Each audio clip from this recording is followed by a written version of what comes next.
Assalamualaikum and hello. My name is Nur Asha Umairah binti Nazaruddin with student ID 2024269152 from group ED2493A. Today, I will be presenting my study entitled Teacher's Perspective on Creating a Motivating Classroom Through Effective Management Practices. This presentation will discuss the research problem, objectives, literature review, methodology, findings, and conclusion of the study. Now, let's get into it. In recent years, there has been a noticeable decline in student motivation along with increasing behavioral issues in classrooms. Although motivation has been widely studied, there are limited qualitative insights from teachers' perspectives, particularly within Malaysian classroom contexts. There is also a need to understand real classroom practices, not just theoretical explanations. Therefore, this study aims to explore teachers' lived experiences in managing motivation and behavior in the classroom. In this study, I explore teachers' understanding of the role of motivation in students' learning. I also examine the challenges teachers face in keeping students motivated and managing classroom behavior, as well as the practical strategies they use to overcome these challenges. According to Suntrock, motivation influences students' persistence, engagement, and self-regulation in learning. Motivation is also closely linked to classroom climate and teacher behavior. Suntrock highlights the difference between intrinsic and extrinsic motivation. Intrinsic motivation is motivation that comes from within, meaning you do something because you enjoy it, while extrinsic motivation means motivation that comes from external rewards like money or praise and can be helpful for tasks you don't enjoy. Suntrock also explains motivation through self-determination theory, which includes autonomy, competence, and relatedness. This shows that teacher support and structured classroom environments are crucial in creating a motivating classroom. Several recent studies further support the importance of motivation and classroom management. Ryan and Desi found that teacher support improves students' intrinsic motivation.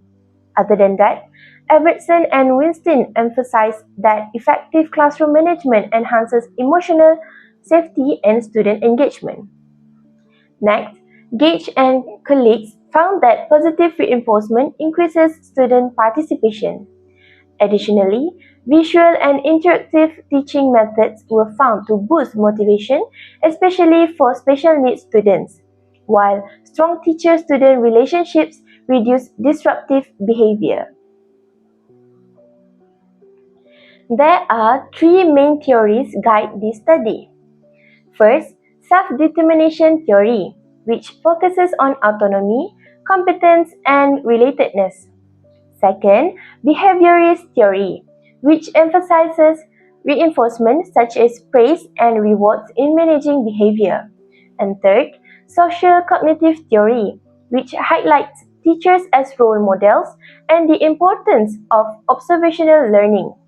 These theories help explain the strategies used by teachers in motivating students and managing classrooms.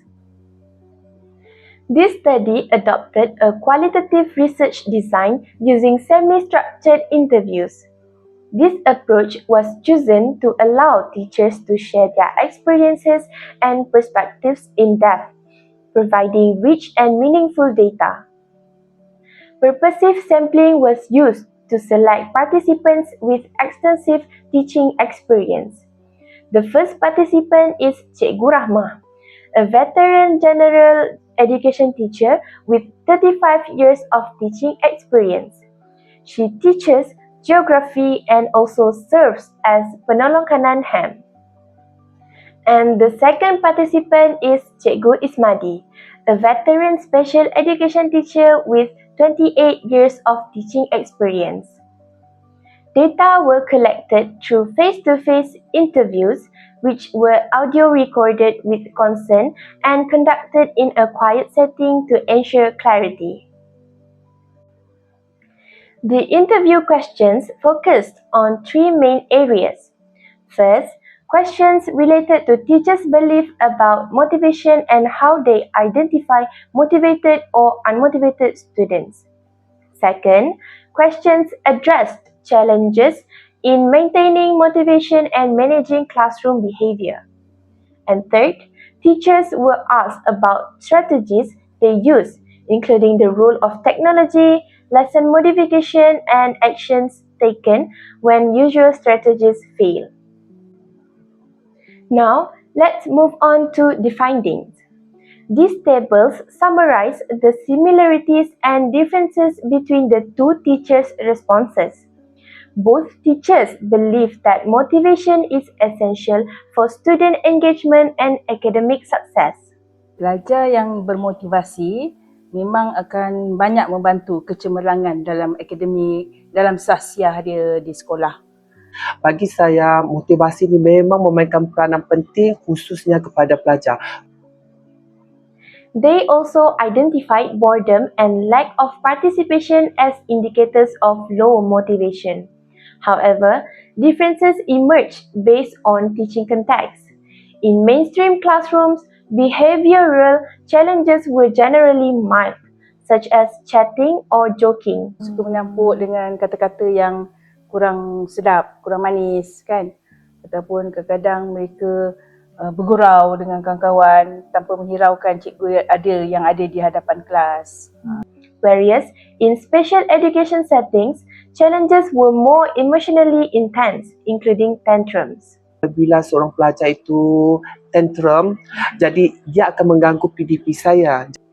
Similarly, while both teachers use interactive strategies and technology, the special education teacher relied more on visual aids, structured routines, and one-to-one support. Based on the thematic analysis, several main findings emerged. Teachers view motivation as essential for both engagement and behavior control. Student boredom and disruptive behavior were identified as major challenges. The findings also show that classroom management strategies must be adapted to students' needs. Furthermore, positive teacher-student relationships play a significant role in supporting motivation and discipline. These findings support self-determination theory and align with Centroc's learn-centered classroom management approach. They are also consistent with recent studies on motivation and engagement. In conclusion, motivation is central to effective learning, and classroom management practices directly impact students' motivation. Experienced teachers were found to adapt their strategies flexibly based on students' needs. For future research, studies could involve a larger sample size, include novice teachers, or adopt a mixed method approach. And last but not least, based on the findings, several recommendations are proposed. Schools should provide training on motivational strategies, while the teachers should adopt varied student-centered approaches.